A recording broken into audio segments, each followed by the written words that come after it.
All right, so we got 17-14 Ohio State at halftime here. Penn State is not what we expected to be. Penn State this year, so you're not going to get like an all-time game like it was in like the late 20 teens let's say when that was an actual rivalry, when the games were being decided by like, I believe there was like 4 years where the game was decided total combined. The margin was like less than 10 points in 4 years of games. So those were like the rival. Like we're not gonna get that. I feel like if this was gonna be a rivalry game, it would be Ohio State going to Penn State and playing in the hostile environment that you know that they struggle in hostile environments like Penn State, like Michigan, kind of like those kind of environments. But when it's in Columbus, it's not really, the crowd isn't against Ohio State. It's especially right now in the first half, it's not as hostile as you would think it would be if like Penn State was undefeated coming into this game, and it would be the game of the century like we expected it to be. But Penn State just is not that team.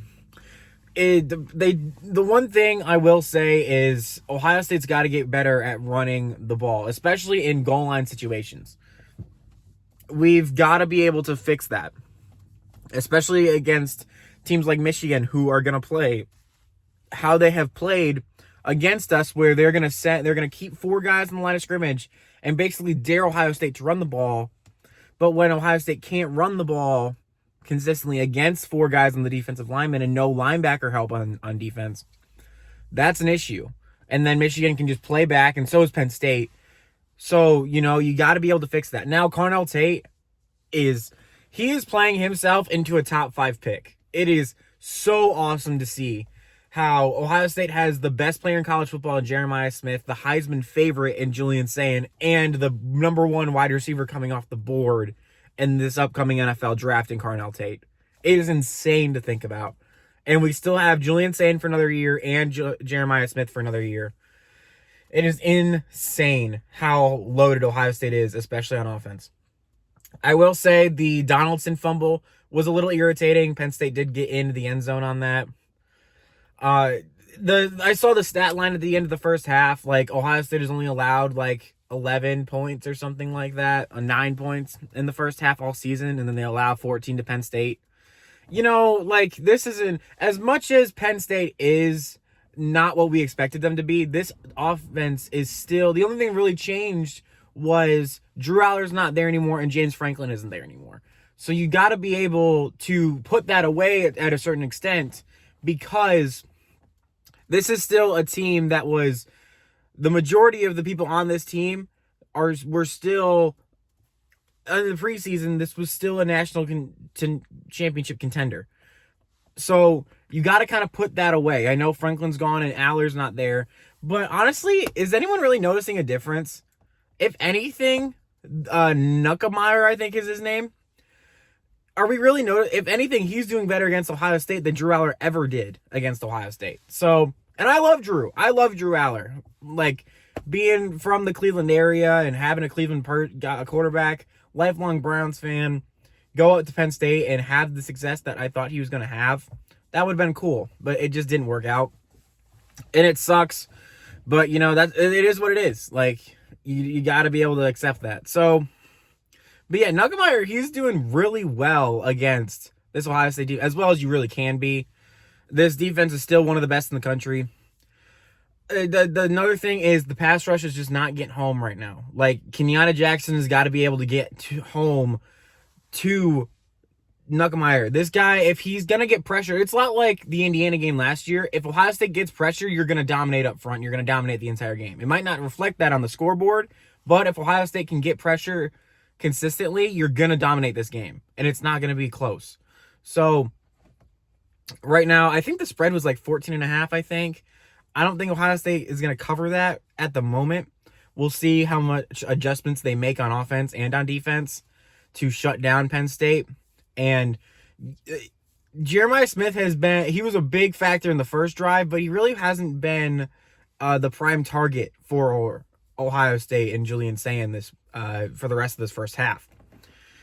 Carnell Tate has, and that's what you really need. You need Ennis and you need Tate to get open and be able to make plays to take kind of the pressure off of Jeremiah Smith and get that safety kind of coming up off of Jeremiah Smith so he can make the plays that one-on-one that he is known to make. The helmet or higher catches, you know what I mean? So not a huge deal.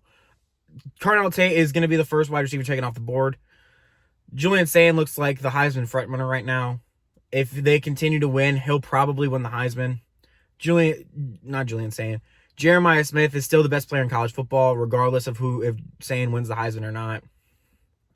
So, in Ohio State, and they're still the favorite to win the national championship, regardless.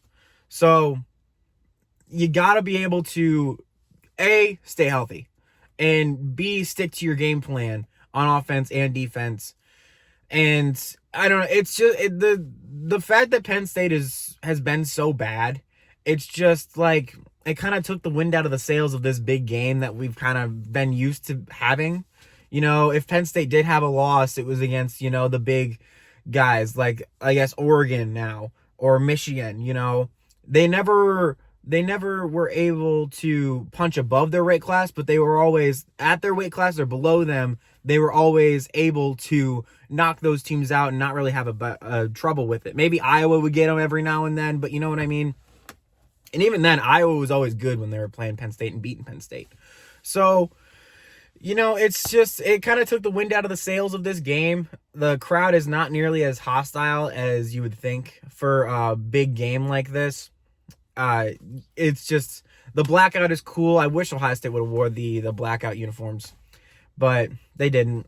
They're just wearing their old ones. But that's on Big Noon. Like, I don't know. Maybe you get another game for Big Noon this week and have Ohio State, Penn State actually in a night game.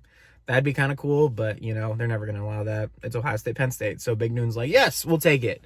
So Ohio State is up 17-14. This game is kind of in hand right now, unless Penn State comes out and forces another turnover against the Ohio State Ohio State offense. The momentum is there. I know Penn State scored on the last few plays of that first half, but really Ohio State they were kind of in, okay, let's get this to the second half mode already, and Penn State capitalized on that, which is good on them.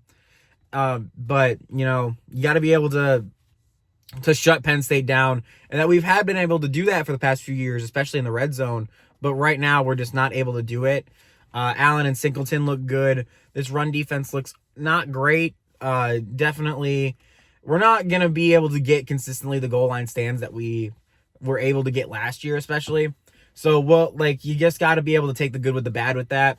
Jackson's got to be able to get in there. Caden Curry, I haven't really seen much of. Caleb Downs missed a few tackles in the first half, which is very unlike him. He'll probably clean that up. I'm not worried about that.